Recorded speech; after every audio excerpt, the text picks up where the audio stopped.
What is up, cool cats of the interwebs? It is your girl Haley back at it again with another episode of your favorite podcast of all time, the Pre-Review Crew. Now, this is the episode for October and November 2022, and we wouldn't be a crew without my favorite set of guys. First, we have Brennan, Yo. and then we have Mike. What's up? So we are first gonna kick it back to September's pick of Valkyrie Elysium. At the time of last podcast, there were no reviews for this game, and now there are. So let's take a deep dive into it super fast. It's Valkyrie Elysium. It came out in September on the 29th for PC, PS4, PS5, and it's coming out November 11th on PC. It's a single player JRPG published or developed by Seoul and Soleil. There we go. And published by Square Enix. Of course, coming out on PC, PS4, PS5. And its top critic average is a 66 with 30% of critics recommending. This still kind of works. It comes out for PC next month, so. Yeah, my bad. I wrote that twice for some reason. Yeah. Whoopsie. Yeah, this game did worse than I thought it was going to do. I really wasn't expecting more like the 70s, maybe the low 80s.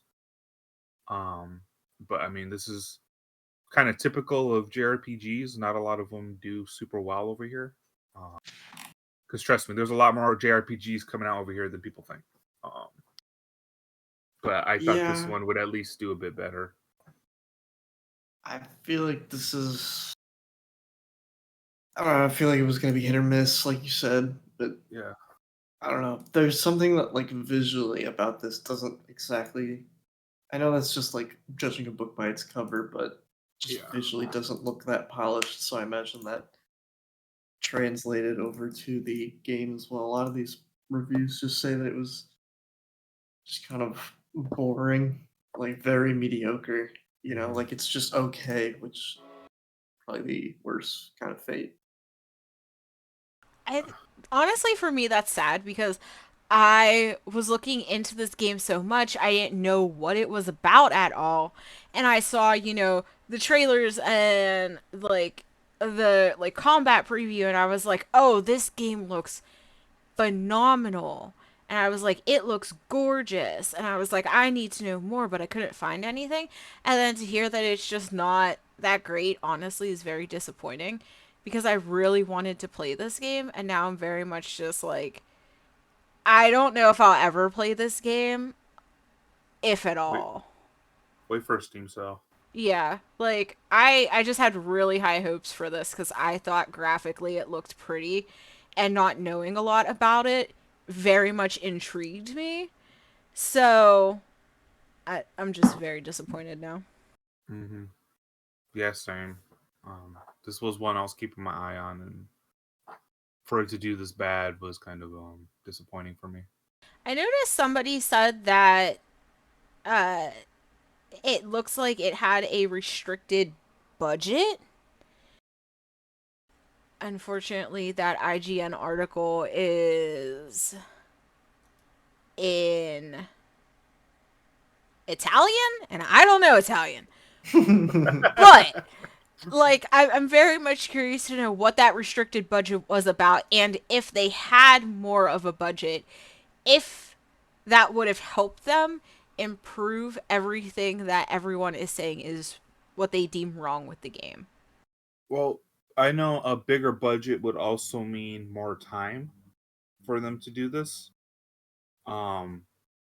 So maybe with the restricted budget, they didn't also have the time they needed to really polish and craft what they needed to do.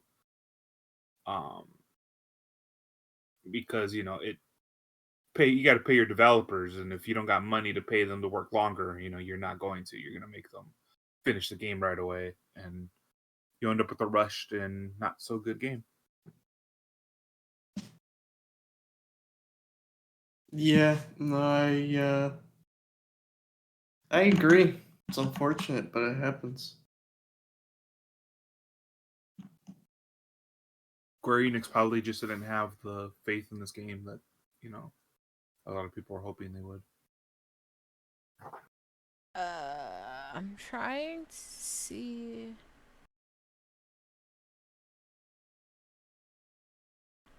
I was trying to see if there was any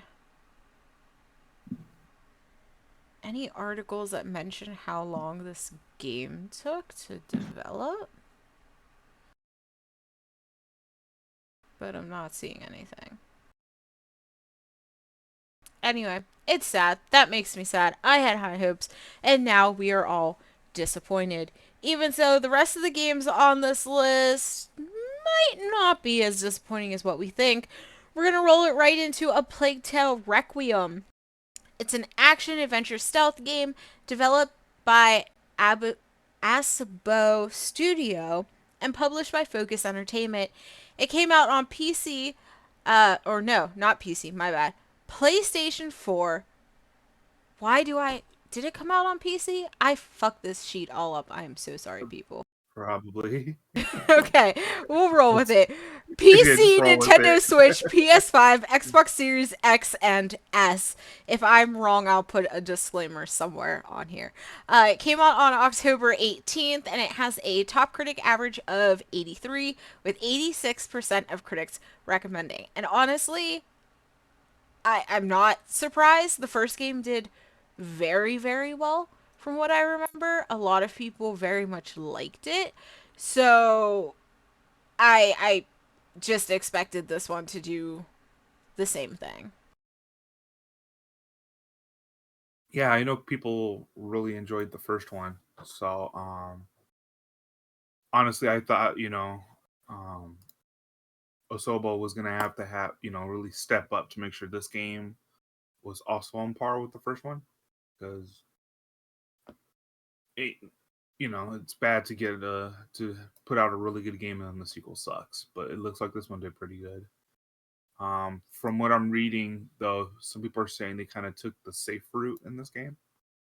But that it is a good sequel, which, doesn't surprise me considering what, the first one was like. What? Yeah. Like, when you mean safe route, like, what do you mean exactly? Like, they just didn't change too much? They didn't do anything new? Yeah, exactly. They took the safe route, so they really just didn't explore, we'll say, a little bit more as far as like gameplay and stuff goes. I don't know. I feel like we kind of figured that it would score well because, like we said, the last one scored relatively well, and I think it is kind of a shame that maybe like they took, well, if it ain't broke, don't fix it, like too literally. It's nice to know that it's more of the same, but if it doesn't innovate on itself, then I don't know. I guess some people will probably are more likely to just not touch it. But that being said, though, this seems like if it's more of the first game, then it's probably really enjoyable, and that's what a lot of these reviews are ending up saying, that the plot itself is really interesting. There are tweaks to the game systems, small mechanics and whatnot. Seems fun. I mean, I think in this day and age, playing it safe can definitely be a good route to go. When you have something that's not broken, what's the point in fixing or improving on anything when the only thing that you should really be doing is trying to use those same assets and up your game in a similar manner? Like, I think too many people nowadays expect a massive overhaul in sequels or something to be so much bigger. Like, almost like comparable to the hype with God of War Ragnarok. Like, they're talking about how Ragnarok is going to be so much bigger and so much more massive, and how the combat's going to be super brutal, and it's like the first game was really good. why do you have to make any changes to anything that was good? Yeah, sure. Make it the story 10 times better. Pull me in. But don't completely change the game if that's what everybody fell in love with. Yeah. I sort of feel like the studio for A Plague Tale did exactly that. They took what was good and they went, hey, we're going to keep it the same. And do some people like that? No. Not everybody's going to like that. Everybody's going to sort of expect, well, you made the first game, how are you going to make the second game better? But again, if it's not broken, why sit there and try to fix it? Just improve upon it in the same way that you have been doing. I think nowadays everyone expects games to get a sequel, and the sequel is always going to be bigger and better. But sometimes you don't need that. And I think A Plague Tale did exactly that. While it was safe, it was still a great game. It still brought you everything that you love about the first one. I mean, the game is absolutely gorgeous. The relationship between the brother and the sister is still there, and it's still strong, and it's still so great to see. And I think it's a gorgeous game. Is it something that I will pick up on sale? Maybe. Maybe, because I feel like this is definitely a story that everyone should experience, either watch it or play it. Because the two player, the sister and the brother, is so neat how you have to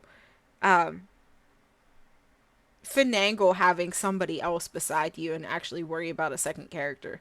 So I think that's cool. It's good. It's a good game. Game of the year, probably not, but I think it should win a visual award because it's very visually gorgeous. Visual award. What? No, I feel you. Oh, I thought you were making fun of me. No. I just think that it's like that's probably the one thing that it probably could win something for. There's a lot of games this year, and I've said this previously, this year was definitely the year for games, especially this holiday season. I would say right about like the end of September to the end of the year is just jam packed with fucking games. You had a Plague Tale Requiem, you have Scorn, you have Bayonetta, you have Pokemon, you have God of War, you just had the stupid, what is it called? Gotham Knights? Like, Gotham Knight, yeah. oh my god, everybody and their mother's like, you want a video game? You get a video game. You get a video game. You get a video game. Literally, the video game industry is Oprah giving out free cars for Christmas. And my wallet is poor. And then Steam just went, let's have a sale. Okay, anyway, let's talk more about video games that probably won't go on sale for a hot second. We're going to talk about Scorn. It's a first-person horror adventure game developed by Ebb Software and published by Kepler Interactive. It came out on PC, Xbox Series X, and S. It released 3 days ago, October 21st, with a top critic average of 71 and only 48% of critics recommending. Honestly, pretty surprising. Yeah, I feel like I don't know. So a lot of these reviews, they're ultimately just kind of agreeing that it's visually intense and interesting, but like everything else is sort of lacking. You know, moment to moment gameplay, puzzles, overall, like even just semblance of a plot. And so like I don't know. I don't know. It's just a shame that to hear that the only thing that held up was the visuals. That was really it. I don't know. I was very much, again, like, this was very much like a Valkyrie Elysium for me because I didn't know much about what it was about or, like, what the story even was because there just wasn't a lot about it. And then I was watching it. I was like, wow, this is pretty cool. Like, visually, it's neat. It's grotesque. It's slimy. It's weird. It makes me think that, like, you're inside something and it just, it makes my skin crawl. But I was, like, Googling, like, what the hell is this story? And it's like nobody knows. Yeah. Or it's like No, I don't. everybody, like, speculating. Like, I heard somebody speculate that it's about parenthood and like birth and rebirth. And I was like, that's a very like twisted way to sort of tell that story. And like the way that the person, I honestly forget who wrote the article. I'm not going to go find it. But it was, I could see where they were like connecting the dots, but also it seemed like a stretch. So Interesting. I'm, You want I'm to link me to that? That's cool. I want to read about that. Yeah. if I find the article, I will definitely send it to you guys. And it's like I get it. Like I could see them connecting the dots, but at the same exact time, like I it's hard to connect dots when you don't really have a lot to go off of. So it made me feel like it was a lot more speculation and just looking into things rather than them actually telling us like, yes, this is what it's about. But I also feel like that's almost what the developers want, is for you to draw your own conclusions, but at the same exact time, it's like, how am I supposed to do that when you're not really giving me much to go off of? Mm. Yeah. So, it's a cool game. It looks cool. But I think that it could have been better, especially for how long this game was in development. I think this could have been 10 times better than what it was. But I feel like that should have happened a long time ago. Like, it doesn't need any more development time. I just think it's the way that they went about it. Yeah, no, I agree. I think it was probably just like an overall scope, direction thing on the dev's part. Probably too focused and spent too much resources on the art style and the tech going behind the engine to uphold said art style Mm-hmm. without actually like doing, I don't know, Well, making sure that the game was like fun to play. and I understand that they didn't want it to be seen as a shooter, but if you're going to include those elements in your game, at least have them done well. Have your puzzles done well. Because if you're not going to give your players a story that's literally written on the wall right in their face, they're going to look for answers within the actual gameplay itself. And if that is bad or just lacking, then what's the point of the story? Mm, Like yeah. I don't care about a neat story if the gameplay isn't good. If there's nothing there to actually keep my attention, why would I play this game just to look at some slimy slugs and grotesque skeletons hanging from a wall? Like, you got to give me more than that. No, yeah, I totally agreed. Yeah. Because I'm into the macabre, but sometimes atmosphere, doesn't carry everything. Uh, some games, the atmosphere is great, like Silent Hill, but then Silent Hill has the gameplay to really back it up, the story to back it up. Um, and even Silent Hill, like Silent Hill 2, it was a lot of questions, a lot of, playing around with the environment, and then, being able to do everything yourself. But that only goes so far. You also need, the rest of the game to do well. And that was the problem I'm seeing with Scorn is, yeah, they're doing all this cool stuff, but then the combat is just, you know, lacking and leaving to be desired. Well, hopefully the other games coming out very soon don't disappoint us as much as a couple of these ones did. Um, I mean, hopefully this next one that we talk about definitely won't disappoint us. We're briefly going to mention Bayonetta 3. It's an action-adventure hack-and-slash game developed by Platinum Games and published by Nintendo. It's coming out, of course, on the Nintendo Switch. Unfortunately, we don't have a review on it right now because the game does not release for another 4 days. So come back next month, get our thoughts and feelings on that and what the critics on Open Critic have to say about it as well, and if they are recommending it, especially after all of the voice actress controversy that has been coming out. Wow, that has been a doozy.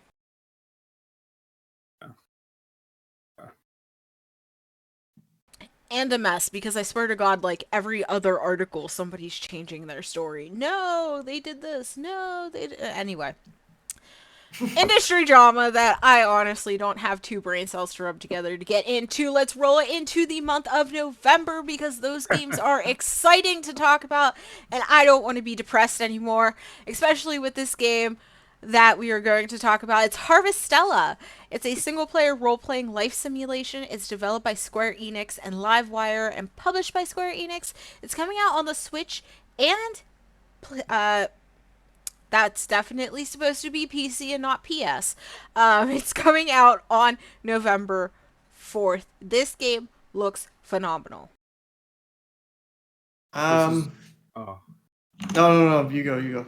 I was about to say, this is really taking the life simulator genre and just running with it. It's so pretty. It is very nice looking. Yeah. And this is, there's a lot of, life simulators coming out. I know Disney Dreamlight Valley just went into early access, which that one's pretty decent. So, I think Square Enix was just like, life simulators, everybody hold my beer. I'm going to go handle this mess. And then, made Harvest Stella, which just looks amazing. It's like, okay, so I have feelings about this one. Did you play the demo? I did play the demo. Okay, give me details. So, I mean, I'll go into as much detail as the demo did, but, you're an amnesiac, you wake up, you're in this, like, very Final Fantasy-esque world. It's extremely plot-heavy in, like, the first week or so. The demo only lets you play the first 15 days, which are equate to, like, the first 2 chapters of the story. There's, like, a character that you meet that's, like, not part of the town that you find yourself in.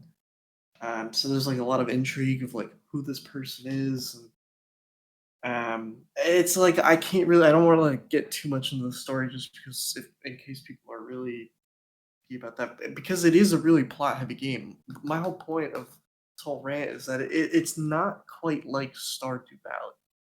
I initially went into this thinking that it was going to be Final Fantasy flavored Stardew Valley, and it's not. It is. It's I don't even know how to explain this. It's like a Final Fantasy game, but if a Final Fantasy game had like a farming light part to it, if that makes sense.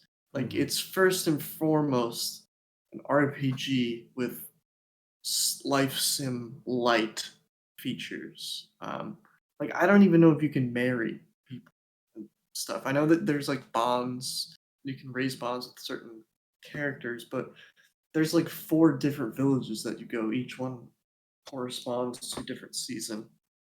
The demo only lets you go to one of them, but they like explain how there's different cities and whatnot.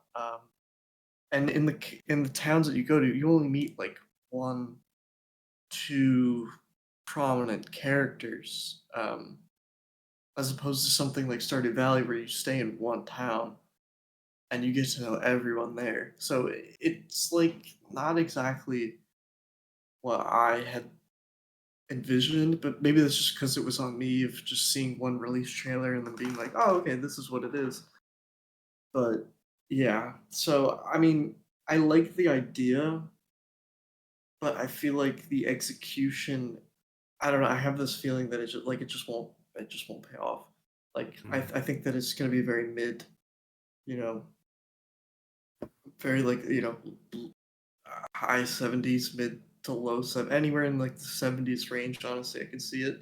High 70s being kind of liberal with the scoring.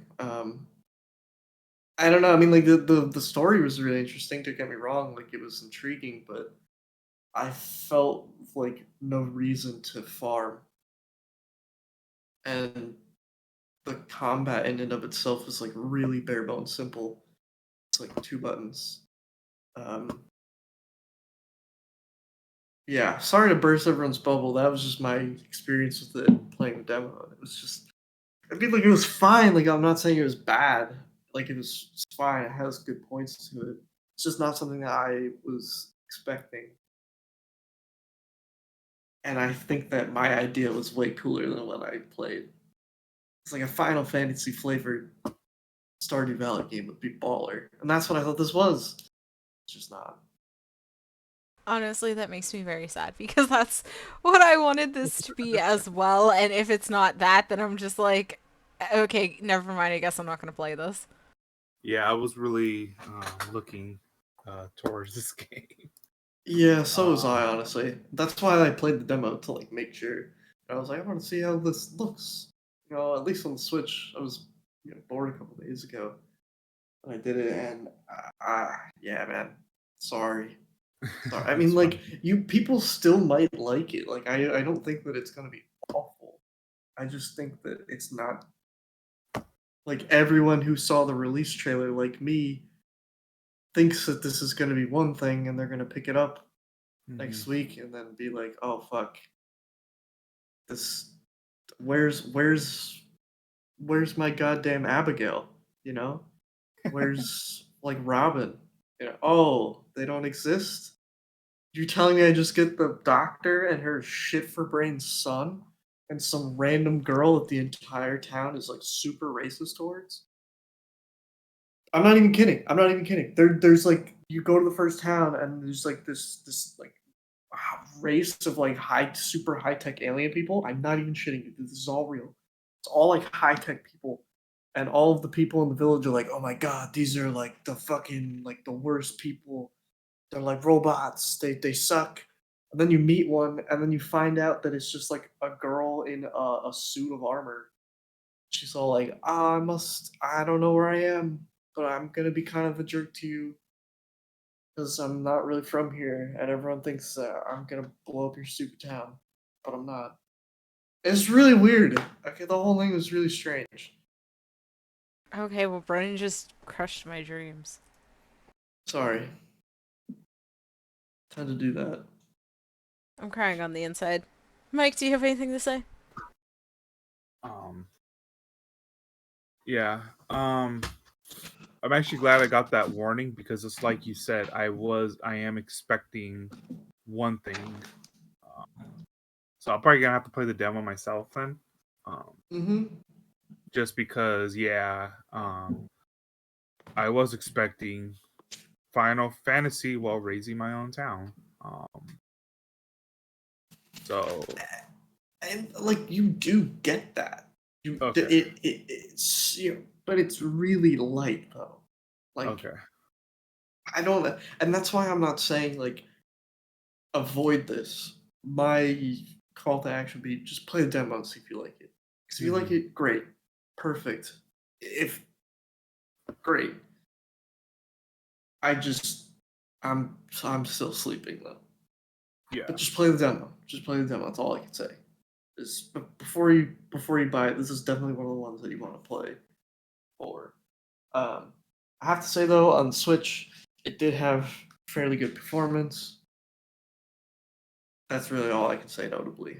I can't even say. Oh, the music was really good too. The music was really, really good. I really enjoyed the music. Visually, it's fantastic. I just like the art style. It's really cool, and like the skyboxes are really dope.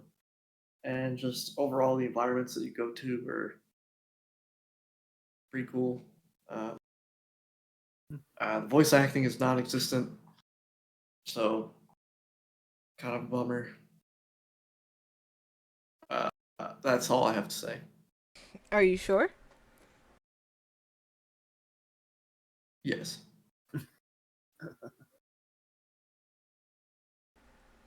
Okay, sure. Um, so basically, hang on tight and see how disappointed we really are when this comes out. We'll probably sobbing in the corner. And Brennan's gonna be like, "I told you guys so." Maybe. Probably, because that's the way he is. Sometimes. All the time. And speaking of all the time, Kratos can get it. We're going to now talk about my favorite game in the world. Well, right behind Assassin's Creed and Ubisoft taking my money. We're going to talk about God of War Ragnarok. It's a single player action adventure hack and slash game. Developed by Santa Monica Studio and published by Sony Interactive Entertainment. Coming out on PS4 and PS5, so another good old Sony exclusive. Releasing on November 9th. Whew. I think if you have a PS5 and you're gonna buy any exclusive on that system this year, this is the game to get. More so, I think might means if you have any Sony console and you only have $50 left in your name, and you're like, do I get a video game or do I buy food? You buy this game. Buy this game. Exactly. Yeah. Then you can go hustle and buy food afterwards. Exactly. Just play it and then go to GameStop and sell it. Yeah, this is another thing of expecting the sequel to be as good as the first one, because the first game in the God of War reboot was, is it a reboot really? I don't know. That game was awesome. I had played the older God of Wars. By the time I got to 3, I was getting kind of bored. And then, the God of War came out, what was it, like 2-3 years ago? Yeah. Yeah, something like that. And it surprised me because I was like, wow, this is like, it's a different viewpoint. It's a different story. Kratos is still Kratos, but, now he's got a family, and especially boy. And so when they announced the sequel, I was like, okay, I'll keep my eye on this. And just seeing this game so far, I'm just like, damn, I wish I had a PS5. I'm very much, I mean, everybody knows I'm super excited about this game. I raved about the first one and how much I love the first one. The first one was great. I'm so excited to see where this second one goes and how it builds upon the first one. And again, if it's not broke, don't fix it. I'm not saying God of War was perfect, but I'm very curious to see just the character development between Kratos and Atreus, and especially within Atreus because he's a lot older now and some time has definitely passed. So I'm very curious to see how he is doing mentally, especially because, he's learning now that he is Loki, and where this takes him and his father on their journey with the Norse gods, because like a Ragnarok's coming, and you're bound to see everybody, especially in like the new trailer that they played during Sony State of Play. You have the two wolves chasing after the moon. That was cool, and Atreus shooting like the sun. That was cool. So I'm just so ready for this. Okay, it's bothering. What's the wolf's name? Fenrir, I think. Fenrir. Yes, Yeah. Fenrir. So, like, I'm just so excited to see how this game plays out, but also, how is it gonna end? Mm-hmm. What does this mean for Kratos and Atreus? Like, is this truly the end of their storyline? Like, how are they gonna leave us? Like, is this it? Is this Cory Barlog going, we brought it back and now we're done? Like, Kratos is retired forever? Are they going to make Atreus into something else and continue with his own game? Like,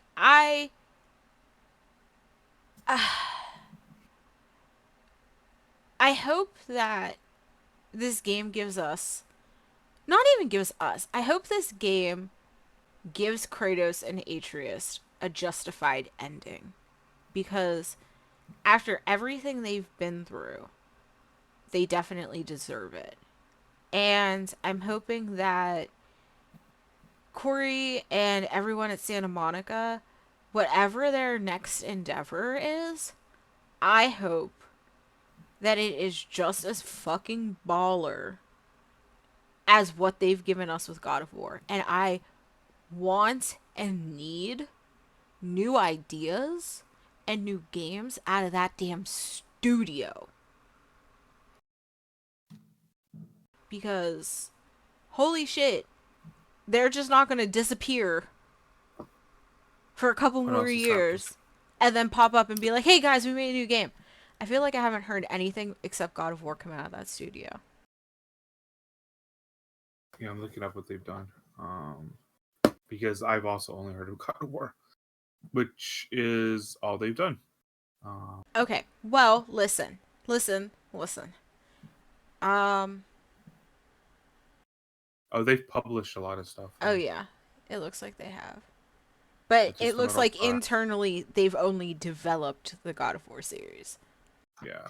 Well, I fucking hope that they do something fucking fantastic whatever they decide to do next. And I hope it's great, and I hope it's grand, and I hope it blows my fucking socks off. I don't want to have socks. Blow my socks off. Steal my socks, Cory Barlog. Take my socks. Take them all. Gross. I have nothing to say. And they go buy socks just to get your socks blown off. Exactly. But yeah, this is one. I think they said it's coming to PC eventually. I wouldn't be And surprised. They did that with the first one. yeah, that's how I got to play the first one, was when it came to PC. So when it theoretically comes to PC, then this will definitely be something I'll check out. Just because, like I said, the first one was great. I love Norse mythology, so the story and stuff is just like right up my alley. And sometimes you like to play as this angry dude with a giant ass axe. I mean, sometimes you just gotta let it out. I've played like 15 minutes of the first God of War, and I was like, "Yep, I can see this being a great game." And then I stopped playing it. It's something that I have to get into at some point. It's in my backlog that grows ever longer, but I'll get to this eventually. I'm looking forward to it, and I hope it's well received. I don't think, like, honestly, I feel like this is definitely a. These two games, God of War and Ragnarok, they're both games that you shouldn't rush to play just because there's hype around them. You should be interested and excited about the journey that they go on.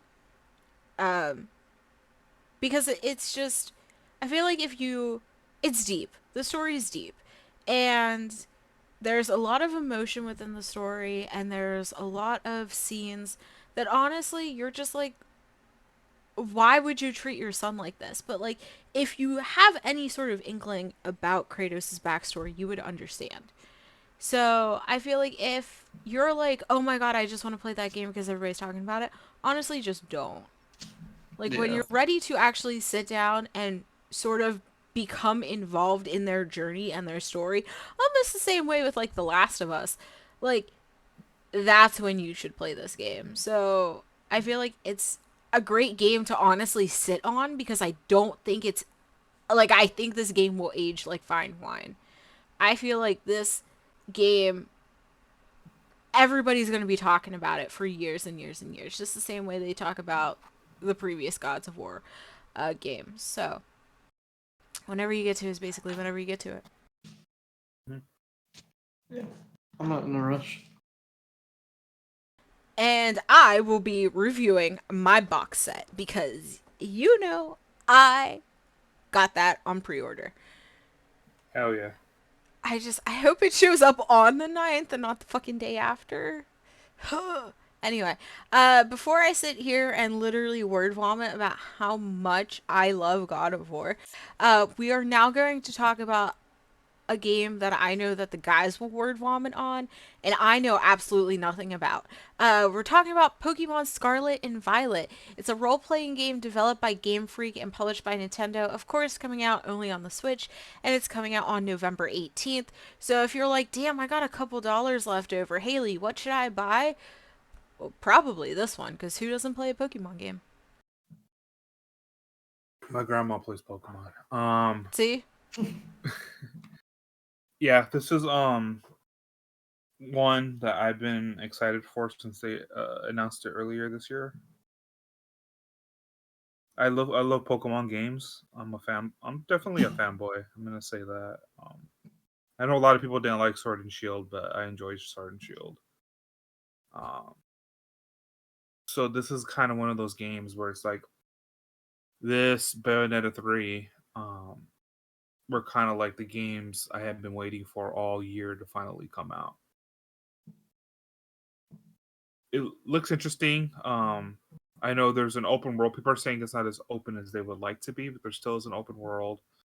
You got 4-player co-op, so my girlfriend's getting it, so we could play open world together. We got some friends, they're gonna be getting it, so we can play open world together, which is nice. Still kind of the same goals. There's still gym leaders in the Elite Four, but then they added the game has 3 main missions to take on. I'm word vomiting over this thing right now. I told you You're you good. would. Yeah.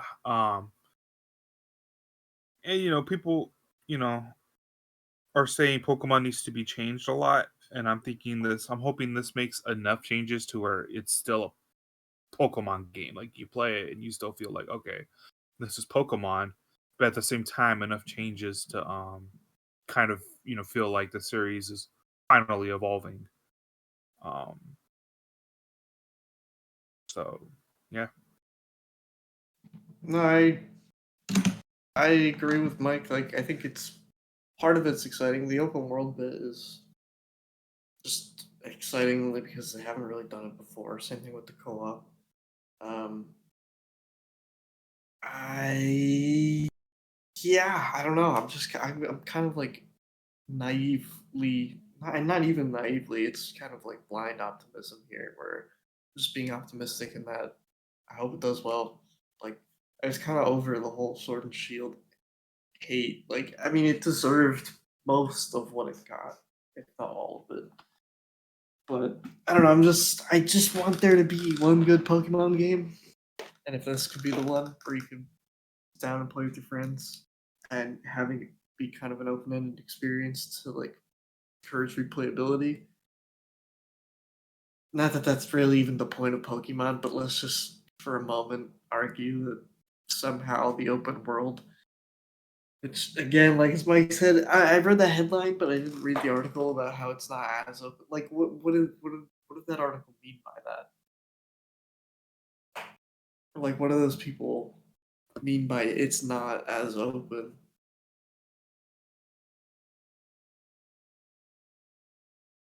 I know nothing about Pokemon, so. I'm asking Mikey. Like, Um, yeah, because they're saying that from the article that talked about how it's not going to be as open world. Um, they're saying because you would have to open up. It would be like old Pokemon games where you would have to open up areas as you go. You're not like from the start able to just um completely explore the entire map. Like you have to unlock bits and pieces.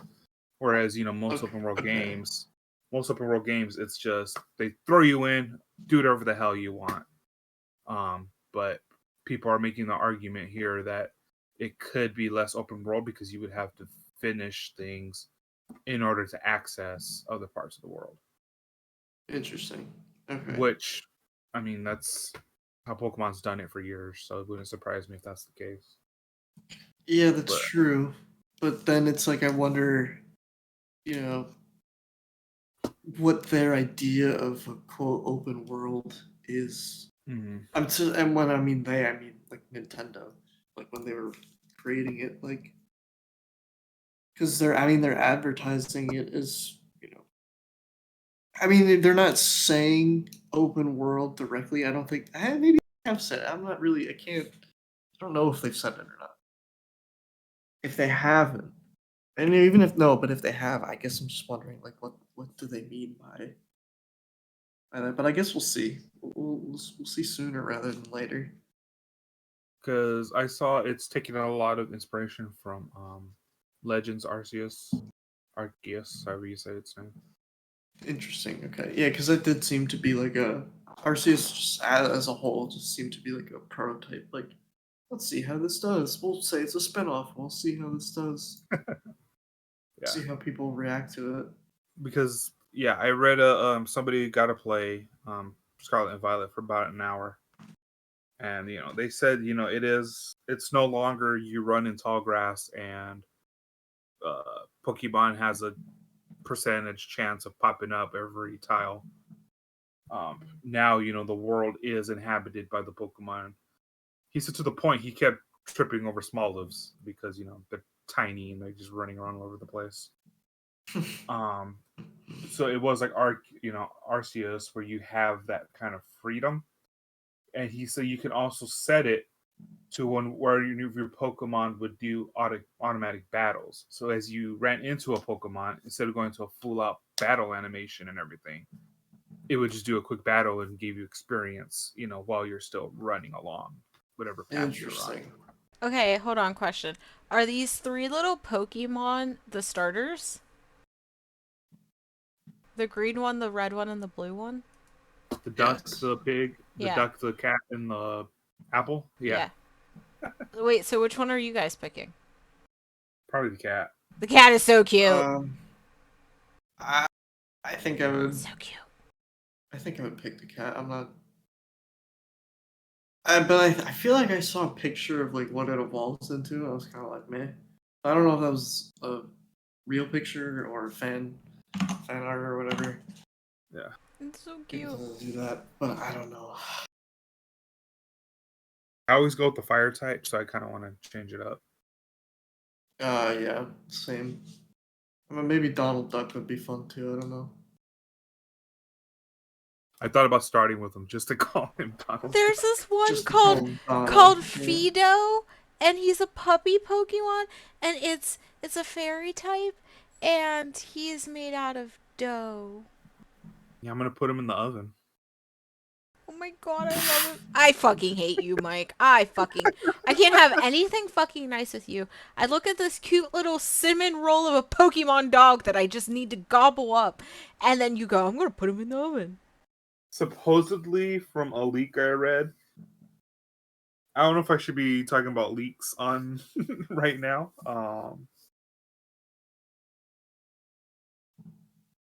Fuck it, I'm going to. Yeah, go for it. He does evolve. When he evolves, he does become like the baked version of himself. Oh my god. Nice.